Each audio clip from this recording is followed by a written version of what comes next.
¿Cómo le va? Muy buenas noches, muy buenas noches. Ya este es el resumen lo más completo en la información que le tenemos hoy. Bueno, pues hoy que es lunes 14 de marzo de 2011. El tema sigue siendo Japón, el tema sigue siendo estos terremotos, este tsunami y todas las consecuencias que ha traído para este país.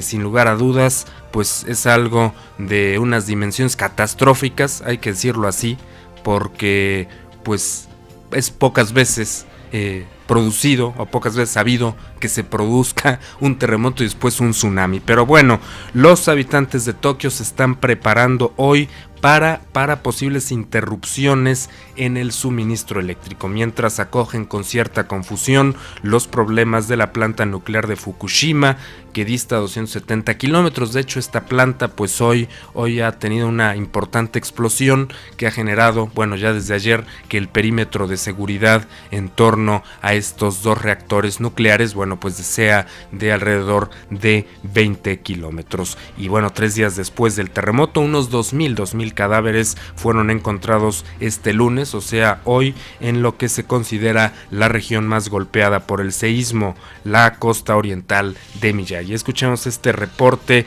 con lo último en el número de muertos, en la cifra de personas que no han sido encontradas. 3 días después del terremoto, unos 2.000 cadáveres fueron encontrados este lunes en la costa oriental de Miyagi, al noreste de Japón. Aunque el recuento oficial de la tragedia se mantiene de momento en casi 1.833 muertos, 1.419 heridos, más de 10.000 desaparecidos y más de 400.000 evacuados. La mayoría en las cercanías de las centrales nucleares más dañadas por el temblor, en la mayor crisis de Japón desde la Segunda Guerra Mundial, según el primer ministro Naoto Kan. Alrededor de 1 millar de cuerpos sin vida se hallaron en la península de Ojika y otros 1.000 aparecieron en la ciudad de Minami-Sanriku, en la provincia de Miyagi, según informó la agencia Kyodo.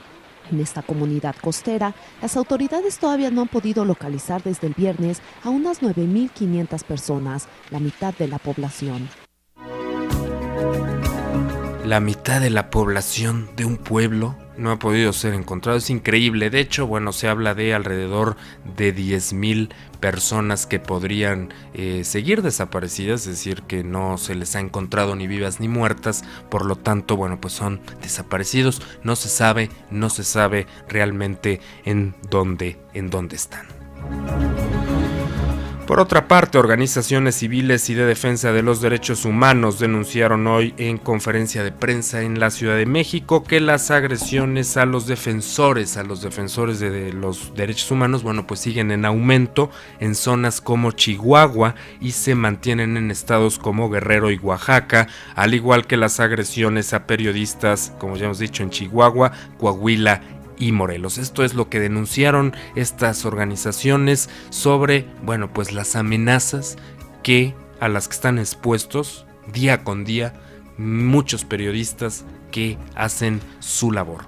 Este es el reporte, esta es la conferencia de prensa que este día, hoy lunes, dieron estos activistas de los derechos humanos. Organizaciones de la sociedad civil denunciaron que las agresiones a defensores de los derechos humanos y a periodistas se han multiplicado en el país. Definitivamente hacer un llamado urgente por la situación en la que se encuentran tanto periodistas como defensores. Hay un diagnóstico de la situación, esto está sucediendo en todo el país y quienes son los responsables, sí, en efecto, hay elementos del crimen organizado, pero también hay funcionarios públicos involucrados en este tipo de agresiones que van, como se mencionó, desde las amenazas, las desapariciones, las agresiones físicas materiales, la judicialización.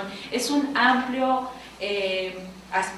espectro de formas de agresión. En conferencia de prensa señalaron que las autoridades mexicanas han desestimado la labor de los defensores de los derechos humanos en México.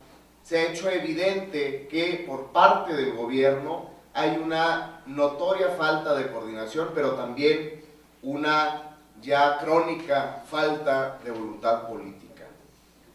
Frente a los insistentes llamados de las y los defensores de derechos humanos en este país, la respuesta ha sido desestimar e ignorar sistemáticamente estos llamados.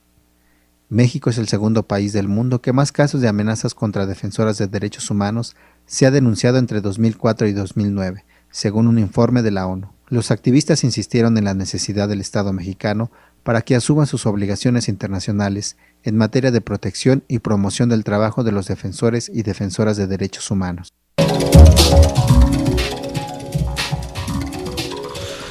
Las bolsas, ¿cómo cerraron las bolsas? Bueno, pues la Bolsa de Valores de Tokio cerró este lunes sus operaciones con pérdidas de 633.94 puntos, el 6.18%, al ubicarse su principal indicador, el Nikkei, de 225 acciones, en 9.620.49 unidades.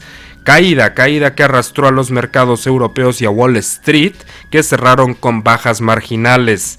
Se trató de la baja más acusada en los últimos 4 meses debido a las perspectivas pesimistas generadas por las repercusiones económicas tras el terremoto del pasado viernes y el tsunami que le siguió. Y es que, bueno, pues no se acaban de recuperar las economías, por ejemplo la española, y ahora hay que sumarle la crisis del petróleo que se está produciendo en Oriente Medio por todo este conflicto social, y ahora se suma un indicador negativo más, que es el terremoto, que es el tsunami, que ha producido, bueno, pues una crisis energética. Los mercados, afortunadamente o desafortunadamente, como usted lo quiera ver, pues están interrelacionados. Es un sistema que se desajusta si una parte pues sufre algún problema. Este es el caso. Hay una crisis energética en Japón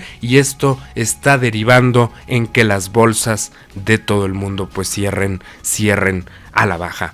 Hasta aquí este resumen. Que tengan muy buenas noches. Yo los veo mañana. Seguramente, bueno, si sucede antes, estaremos también informándole pues de lo que se produzca en términos informativos. Yo soy Julio García, que tengan una excelente noche, y si nos están viendo del otro lado del mundo, en algún otro sitio, pues que tengan un buen día. Hasta pronto.